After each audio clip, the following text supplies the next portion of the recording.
noches. Muchas gracias a las autoridades de la Sociedad Uruguaya de Nutrición por la invitación a esta jornada científica. Bueno, voy a empezar por compartir pantalla.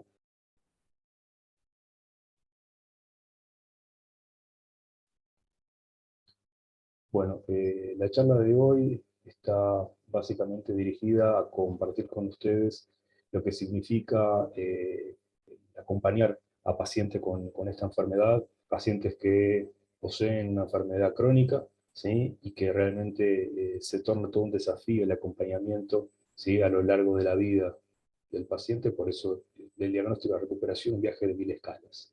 Empezaremos definiendo lo que es la obesidad. Se define como una enfermedad crónica multicausal que afecta el equilibrio neuroinmuno, endocrino, metabólico y psicosocial. Su condición a partir del aumento del tejido adiposo disfuncional explica el nexo con sus comorbilidades. Recibimos un paciente cuyo motivo de consulta es adelgazar, paciente distante crónico, sin un correcto diagnóstico y por ende sin tratamiento. Con relatos tales como, y esto es de una paciente de esta semana: tengo un vicio, soy adicta a la comida, nunca tuve voluntad y el problema lo tengo en la cabeza. Reúne todas las definiciones clínicas para ser considerada como una enfermedad, presenta un órgano afectado que es el tejido adiposo, o sea, estamos frente a una adiposopatía, produce múltiples complicaciones que derivan en mayor incidencia de comorbilidades y mayor mortalidad. Es una enfermedad que presenta varias alteraciones hormonales y metabólicas, crónica, progresiva, involuntaria, sobreadaptativa y no tiene techo. Cuando recibimos a este tipo de pacientes, comenzaremos primero con una correcta anamnesis, evaluando antecedentes familiares de obesidad, edad de inicio, historia de obesidad, evolución del peso, tanto peso máximo como peso mínimo, posibles causas desencadenantes, cambio de trabajo o jubilación, mudanza, embarazo, lactancia, cambios emocionales, cesación tabáquica y fármacos y sedentarismo. Evaluaremos también su comportamiento alimentario, ambiente y vínculos familiares, relación con la actividad física, tratamientos anteriores e interrogar sobre enfermedades asociadas a la obesidad. Evaluaremos también complicaciones como ser apnea del sueño, hipertensión arterial, diabetes mellitus, litiasis vesicular, gota y dislipemia, ¿sí? Todo esto será evaluado de acuerdo a la característica de cada paciente. En lo que respecta al examen físico, que no entraremos en detalle porque no es el motivo de esta charla, haremos un examen físico general, evaluación de talla y peso, toma de medidas antropométricas, sabiendo que, con respecto a lo que es el índice de masa corporal, es una medida fácil de obtener, con una buena correlación con la composición corporal y de valor diagnóstico y pronóstico, por más que es un índice, como sabemos, que no evalúa ni distribución ni porcentaje de grasa corporal. Evaluaremos también fármacos que inducen aumento de peso en la persona, como son los antipsicóticos, como la clorpromacina, la olanzapina, la clozapina y el litio, antidepresivos como la amitriptilina, la imipramina y la paroxetina, antiepilépticos, esteroides, antirretrovirales, progestágenos y antiestrogénicos, beta bloqueantes y antidiabéticos como las glitazonas y la insulina. Tenemos que comprender que estamos recibiendo a un paciente que conoce a la perfección justamente lo que es hacer dieta, que viven en un entorno obesogénico por un lado, y con una oferta de dietas realmente abrumadora. Si si ponemos en el buscador de Google la palabra dietas, ponemos la frase dieta para adelgazar, perdón, el buscador nos va a tirar aproximadamente 23.900.000 resultados, y si ponemos la palabra dieta o diet en Amazon, el sitio de venta de libros virtuales más grande que hay en el mundo, nos va a tirar con aproximadamente 40.000 resultados. Y si a esto le sumamos la disponibilidad que hoy en día tienen las personas para acceder a dietas a través de las redes sociales, entenderemos que los pacientes son expertos en esto, ¿sí? Lo que no conocen los pacientes justamente es esta otra parte, que es la multicausalidad de la enfermedad, ¿sí? Aspectos que nosotros sí conocemos, pero que tendremos que tener un sumo cuidado al momento de eh, eh, confrontar con el paciente o charlar con el paciente acerca de la complejidad de la obesidad, ¿sí? No es conveniente usar la palabra complejidad o multicausalidad, por más que nosotros sabemos que es así, porque de esa manera el paciente comprenderá o entenderá que su enfermedad no tiene recuperación, ¿sí? Que no tiene solución, y con tal motivo, ¿para qué se va a poner a iniciar un tratamiento si sabe que esto a la larga no va a tener cura? Por lo tanto, el momento de abordar un paciente con esta enfermedad, tendremos que ir paso a paso viendo su grado de predisposición, el grado de motivación que tiene, el grado de preparación, ¿tá? En cuanto a aceptación, que ahora lo vamos a evaluar para iniciar un tratamiento. El paciente viene buscando un resultado y nosotros buscamos controlar una enfermedad crónica. El paciente viene buscando trabajar sobre el kilo, ¿tá? Que es en esta analogía con un iceberg, ¿sí? Vendría a ser como ocuparse de la parte más visible, de la punta del iceberg, lo que todo el mundo ve y lo que el paciente ve de sí mismo, ¿sí? Pero con un desconocimiento muy grande de justamente la base más ancha de este iceberg, que es todo lo que está por debajo, que son características tales como la negación con la que viene el paciente, su dificultad en aceptar la patología, cosa que vamos a ver a continuación, con una distorsión muy importante de su propio esquema y su imagen corporal, pacientes que vienen sobreadaptados y con una importante armadura. Todos estos factores tendrán que ser trabajados con el paciente si es que realmente queremos un cambio, no solamente un adelgazamiento, sino un cambio que se logre mantener con el correr del tiempo. Esto, por supuesto, que lo que trae es una dificultad en la adherencia terapéutica del paciente, ¿sí? ¿Qué entendemos por adherencia terapéutica? El grado en el que el comportamiento de una persona, ya sea tomar el medicamento, seguir un régimen alimentario, ejecutar cambios en el estilo de vida, se corresponde con las recomendaciones acordadas con un prestador de salud, e incluye la capacidad para realizar los cambios de estilo de vida recomendados, tomar los medicamentos como se prescribieron, asistir a las consultas programadas y realizar los análisis o pruebas solicitadas. No es lo mismo adherencia que cumplimiento. Adherencia requiere la participación activa del paciente. Es el paciente aceptando un tratamiento y es esencial para una buena evolución de esta patología. Cumplimiento, por el contrario, ¿sí? Es la imposición de una pauta terapéutica, es el seguimiento pasivo de las indicaciones por parte del paciente y no se basa nunca en la alianza médico-paciente. Esta diferencia entre adherencia versus cumplimiento viene de la mano, ¿sí? Con la diferencia también, ¿tá? Entre aceptar y entender.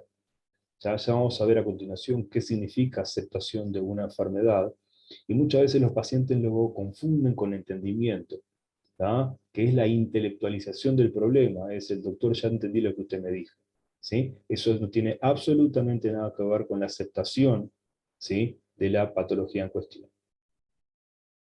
Esta falta de adherencia, ¿sí? Es un desafío a resolver, porque la falta de adherencia al tratamiento en las enfermedades crónicas es un problema mundial de gran magnitud.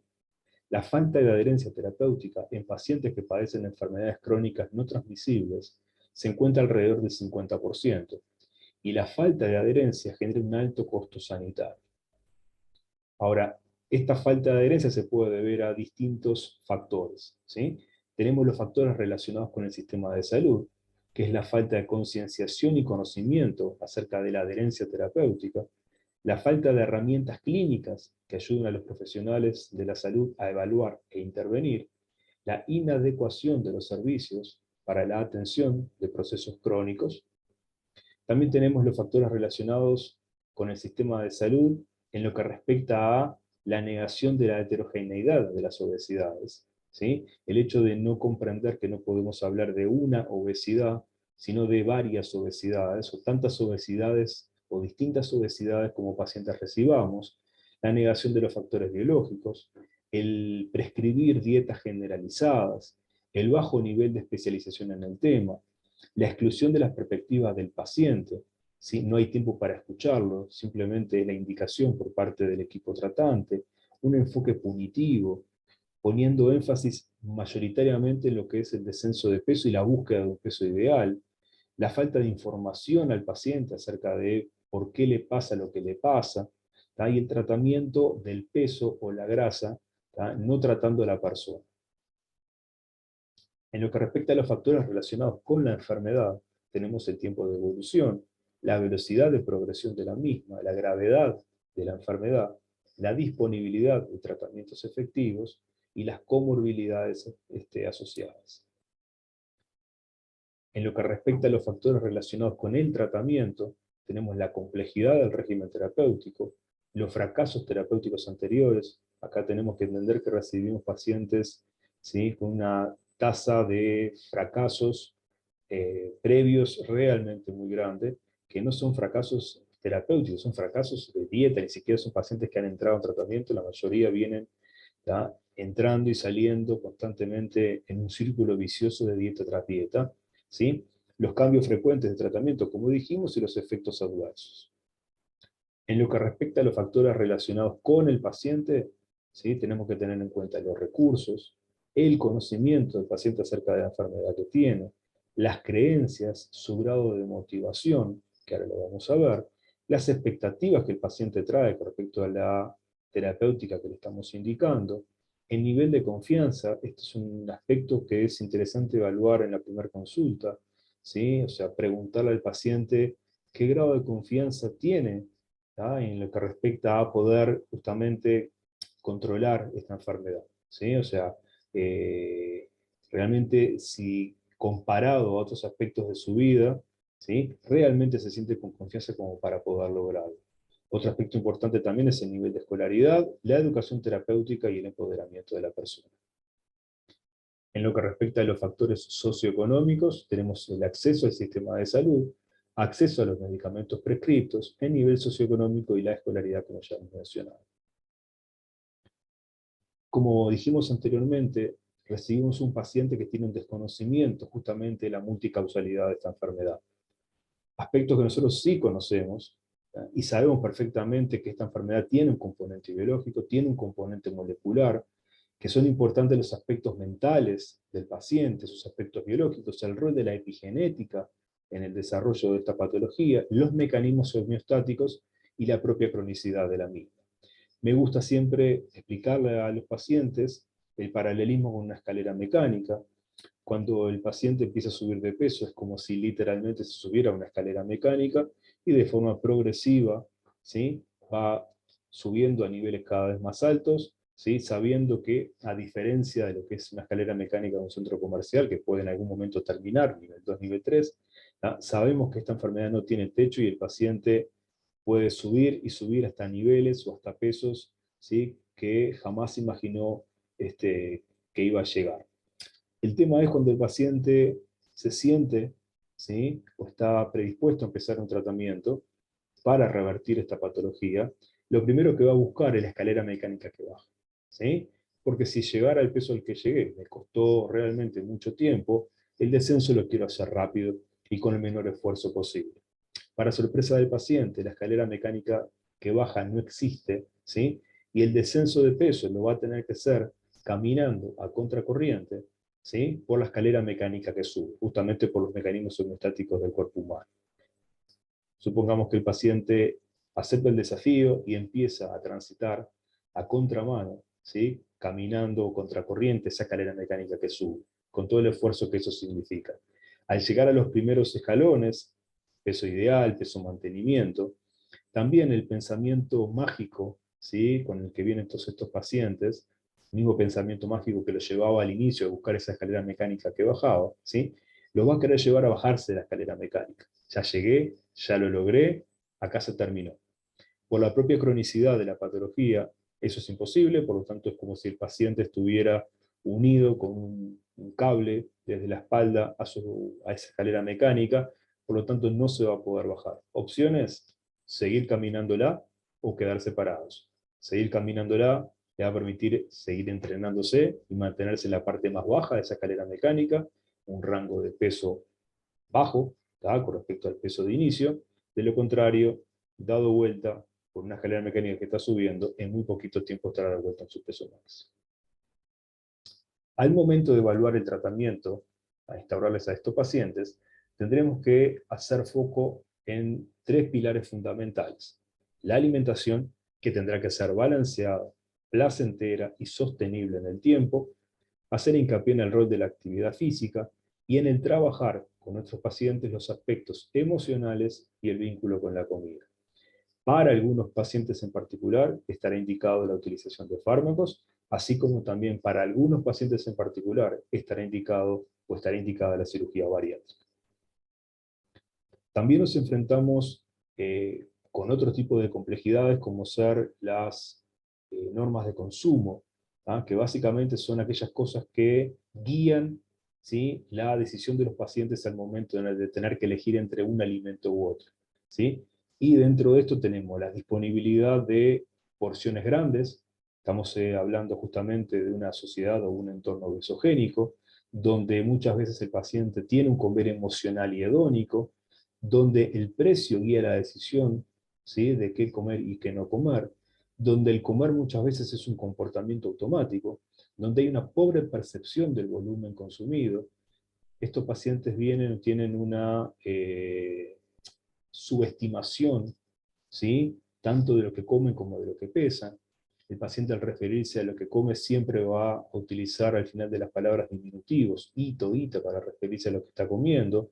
Y lo mismo hacen con el peso, lo tienden a subestimar. Cuando uno le pregunta antes de subirlo a una báscula, si cuánto cree que está pesando, siempre va a respondernos con un peso significativamente menor al que finalmente vamos a poder evaluar en el momento de la consulta, y también el hecho de que las normas de consumo muchas veces van a guiar nuestro tratamiento. Ahora, uno de los desafíos más importantes que tenemos al momento de acompañar a nuestros pacientes es hacerles entender que no existe adelgazamiento sin cambio, así como no existe empezar un proceso de cambio sin una aceptación previa. Por lo tanto, debemos transmitirles de que nunca es tarde para cambiar, ¿sí? De que la recuperación comienza cuando el individuo acepta su incapacidad para controlar la situación y manifiesta su deseo de querer cambiar. Cuando hablamos de aceptación en dos niveles: aceptación de la obesidad como una enfermedad crónica y aceptación de la pauta terapéutica indicada por el médico. No hay proceso de cambio real, como dijimos, sin un proceso de aceptación previa. Ahora, ¿cómo llegamos a la aceptación? Existen 5 estadios para la elaboración de un duelo, que acorde a Kubler-Ross van desde la negación, pasando por el enojo, el miedo al duelo y finalmente la aceptación. Estos mismos 5 estadios o etapas aplican virtualmente a todo evento serio de la vida, incluso el ser diagnosticado con una enfermedad crónica. Por lo tanto, dado que la obesidad es considerada una enfermedad crónica que no tiene cura, estos mismos 5 estadios aplican para la obesidad. El primer estadio es la negación, que no es la negación a que uno está ganando peso, eso es obvio, sino la negación de que esto es un problema real o que puede acarrear consecuencias serias para la vida de la persona. Otra forma de negación es la pseudoaceptación, ¿sí?, que es, como hablábamos anteriormente, la intelectualización del tema, ¿sí?, y decir, y bueno, es lo que hay, ya entendí, no me diga, doctor, lo que tengo que hacer, no me diga que tengo una enfermedad. Sabemos que hay una resistencia muy grande por parte de los pacientes a la palabra enfermedad. Entienden que pueden tener un problema, ¿sí?, entienden que pueden tener un problema relacionado al peso, pero no comprender que es una enfermedad crónica, ¿sí? Y como dijimos anteriormente, muchas veces el negar, ¿tá?, a que el médico le prescriba un tratamiento, es esto de no me diga lo que tengo que hacer, cuando sabemos que aparte son pacientes que creen en base a su omnipotencia y al hecho de que han justamente hecho 1001 dietas, de que saben perfecto qué es lo que tienen que hacer y dejar de hacer para poder bajar de peso. El siguiente estadio es el enojo, que es un enojo que alimenta la negación, que es un enojo con el cuerpo, es un enojo con la vida, es el por qué a mí, por qué esto, por qué nunca puedo sostener un plan de alimentación o un plan de ejercicio, como si esto dependiera únicamente de la voluntad de la persona, y en nada me funciona, cuando muchas veces sabemos que el concepto para el paciente del que nada le funciona es porque no se da el tiempo para que las cosas funcionen, justamente porque les cuesta mucho darle continuidad a los tratamientos. Siguiente estadio es la tristeza, que se puede manifestar también bajo la forma de ansiedad o miedo a lo que puede venir. ¿Y si esto empeora? ¿Y si me aparecen otras enfermedades? Muchas veces el paciente relata no querer ser el gordo o la gorda de la familia, no querer que la gente se burle de ella, sabiendo el enorme grado de estigmatización que existe hoy en día con los pacientes obesos. Y si empiezo la dieta, no voy a poder comer más lo que más me gusta, o sea, ese también ese miedo a nunca más poder comer algo en particular, cuando sabemos que eso no es así, no existen alimentos prohibidos, ¿sí? Y también la tristeza derivada de él toda la vida con esto, o sea, el peso de la cronicidad. Siguiente estadio es la negociación, que es muchas veces el, ok, entendí que tengo un problema, pero debe haber alguna forma más simple de poder solucionarlo.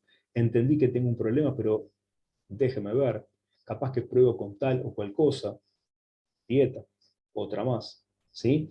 Entendí que tengo un problema, pero ¿qué tal si, por ejemplo, voy a un gimnasio y hago mucha actividad física, cuando sabemos que la actividad física no es el tratamiento indicado para la obesidad, es un factor importante, pero con actividad física solo no logramos controlar esta patología, es importante trabajar justamente sobre su vínculo con la comida, y el hecho de si será necesario seguir un tratamiento, así como estaba el peso de la palabra enfermedad, también justamente pesa el hecho de comprender, ¿sí?, o aceptar un tratamiento, la palabra tratamiento. Sí entienden la dieta por determinado tiempo, pero no la palabra tratamiento. Hasta finalmente llegamos a la aceptación, que es el momento en el cual el paciente acepta que tiene un problema real y que está pronto para ponerse en acción. Es el momento de ponerse más realista acerca de las soluciones y de ir en búsqueda de ayuda.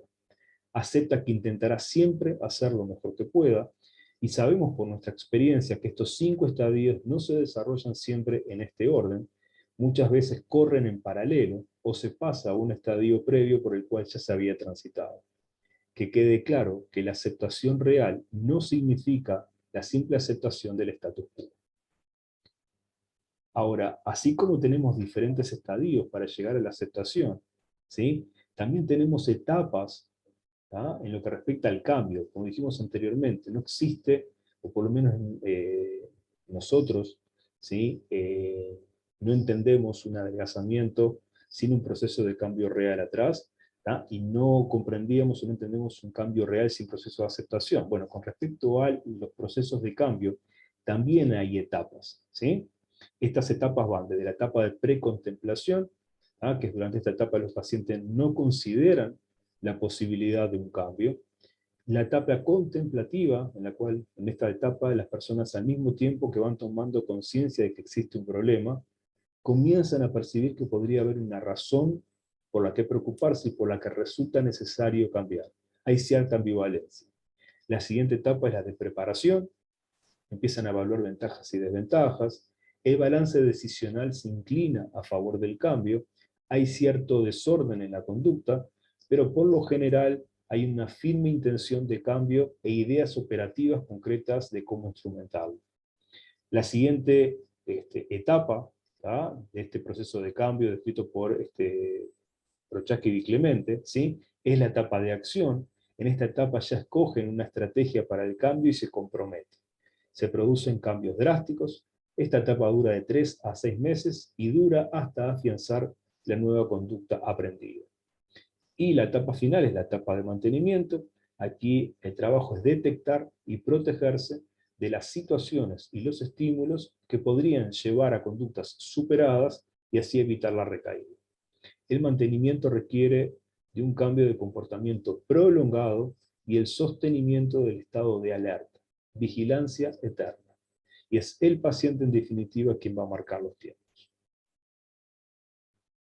Ahora, a medida que va pasando el tiempo y los pacientes van transitando su adelgazamiento, ¿sí?, y van hacia ese rango de peso probable, ¿sí?, nos vamos encontrando con más y más dificultades, ¿sí?, tanto equipo tratante como los pacientes, ¿tá?, y esas dificultades son el síndrome postdieta, ¿tá?, vinculado a las hormonas grelina y leptina. No vamos a entrar en el detalle de eso ahora, pero básicamente son todos los mecanismos hormonales que una vez que el paciente empieza a bajar de peso, llevan a que hormonas vinculadas al hambre y la saciedad empiecen a jugar a favor de la reganancia de peso.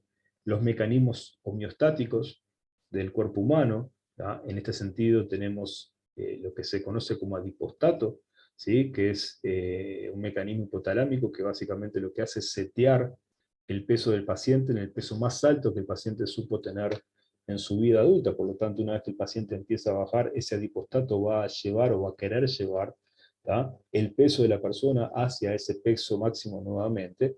El entorno obesogénico en el que conviven nuestros pacientes y hace aún más dificultoso, ¿sí?, lo que es el tratamiento, ¿tá?, y esa evolución a ese enorme peso y lo que va a ser el mantenimiento por el resto de su vida, y la enorme resistencia al cambio que tienen estos pacientes. Con tal motivo, a mí me resultó interesante indagar, investigar, leer, ¿tá?, un poco por fuera de la clínica, de la patología, acerca de qué es lo que nos decían, o qué es lo que nos dicen las neurociencias acerca de esta resistencia al cambio, que la veo sistemáticamente día tras día en la práctica clínica. Y en tal sentido sabemos que el cambio es difícil, que el cambio es al mismo tiempo delicado, frágil, caótico y complejo, que cambiar muchas veces implica entrar en conflicto, admitir que comportamientos del pasado estaban mal o simplemente no hacían feliz a la persona, y esa ruptura con el pasado muchas veces es un gran disparador de ansiedad. Para cambiar, la persona tiene que elegir quién quiere ser más allá de lo que haya tocado en la repartija genética y más allá de las influencias culturales de sus progenitores.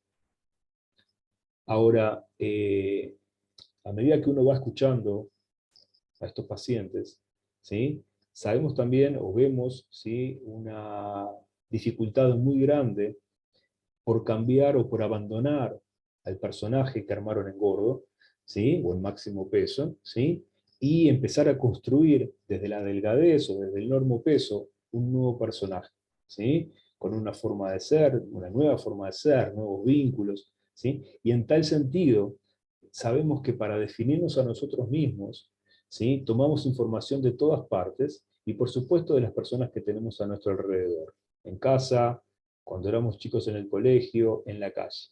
Siempre que alguien utiliza el verbo ser, da una pieza de información que tendremos a utilizar en la construcción de nuestro propio autorretrato. Escuchamos día tras día a nuestro paciente: yo soy así, ¿tá?, yo no voy a poder hacer tal cosa. Las personas no somos conscientes de la importancia que tiene todo aquello que sigue el verbo ser, ya que es a partir de ese verbo que construimos mucho de lo que conforma nuestra personalidad. Una vez que ese autorretrato está definido, cuando la vida nos presenta una oportunidad en forma de reto, consultamos la imagen de nosotros mismos como si fuera un espejito mágico, que nos revelará si, dado quiénes somos, podemos hacer frente a tal desafío. En este caso, el desafío a lo que muchas veces se enfrentan estos pacientes, ¿sí?, no es el simple hecho de adelgazar y cambiar su imagen corporal, sino de transformarse en otras personas. Si lo que el espejo nos responde es que no, ¿sí?, nos invadirán sentimientos de incapacidad e insuficiencia que nos bloquearán por completo. Probablemente el sesgo cognitivo más poderoso sea la resistencia al cambio. La resistencia al cambio no es un defecto, es una parte constitutiva y esencial de nuestra idiosincrasia. A la larga, la inercia a repetir lo que funcionaba se convirtió en un aspecto crucial de nuestro linaje como especie. Parafraseando a John Kenneth Galbraith, enfrentados a la elección entre cambiar de idea y demostrar que no necesitamos hacerlo, prácticamente todas las personas nos ponemos a trabajar en las excusas. Nos resulta mucho más fácil construir racionalizaciones que justifiquen mantener la situación actual que enfrentar el desafío de cambiar. El mayor problema que nos plantea nuestra mente a la hora de buscar el bienestar es que nos acostumbramos prácticamente a todo. Incluso las cosas que deseamos y esperamos por años se convierten rápidamente en la nueva normalidad y pierden bastante rápido el efecto sobre la felicidad. Las cosas maravillosas son especialmente maravillosas la primera vez que suceden, pero su maravillosidad se evapora con la reiteración, nos dicen Dan Gilbert. La manera más obvia de combatir el deslucimiento que provoca el tiempo es buscar permanentemente seguir agregando novedades a nuestra vida. Este es un aspecto a trabajar con nuestros pacientes. Pacientes que llegan a un normopeso en una etapa de enamoramiento, ¿sí?, siendo felicitados por todo el mundo, y que al poco tiempo, a los pocos meses, ¿sí? Toda esa maravillosidad de la que estábamos hablando se empieza a evaporar, pasa a ser algo normal, pasan a olvidarse, ¿sí? De dónde viene, como estaban hace un tiempo atrás, ¿sí? Y de forma automática y volviendo de vuelta a hábitos viejos, empiezan otra vez el camino de reversa. Por lo tanto, al momento no únicamente de querer ayudar a nuestros pacientes a adelgazar, sino a recuperarse de esta enfermedad crónica llamada obesidad y empezar un proceso de transformación, tendremos que trabajar sobre la intención, que es básicamente fijar una meta y que vayan por ella. Ayudarlos a fijar esa meta y que sea una meta o que sean metas claras y realizables, ¿sí? Tendremos que trabajar fuertemente con ellos, sobre la paciencia. Los procesos de recuperación no son lineales y son largos, ¿sí? Valorar el simple hecho de sentirse un poquito mejor cada día. Trabajar con ellos sobre la nueva identidad, tener claramente definido quién quiere ser esa persona cuando llegue a su peso, cómo quiere que sea su ropa, cómo quiere que sea su relación o su nueva relación con la comida, cómo se va a sentir, cómo serán sus vínculos con la comida, con la familia, ¿sí? Cómo serán los nuevos encuentros sociales, en qué cambiará su vida. Trabajaremos mucho, ¿sí? Sobre la gratitud. Realmente son sorprendentes los beneficios que tiene la gratitud sobre el ser humano. Cuanto más agradecimiento sentimos, más razones para agradecer tenemos. Es ley. También tenemos que enseñarles a caer, ¿sí? Y ellos tendrán que aprender que es parte del proceso. Los procesos de transformación tienen una característica en común, que es justamente la no linealidad. Hay caídas y recaídas, las hay y son muchas. Hay que aceptarlas y aprender de cada una de ellas. Todas las caídas son diferentes. Es como ver una película repetidas veces. Es lo mismo, pero siempre vemos algo diferente. Parafraseando a Nietzsche, somos un campo de batalla. Vivimos librando una lucha interna entre lo que queremos, lo que debemos y lo que podemos hacer. Más que enfocarnos solo en el resultado final, nos debería importar el desafío. Más que el punto de llegada, nos debería importar el camino. Muchísimas gracias. Agradecer nuevamente a mis compañeros de directiva de la Sociedad Uruguaya de Nutrición por la invitación a esta jornada científica. Cualquier duda que tengan está a disposición de dirección de email y también mi cuenta en redes sociales. Buenas noches.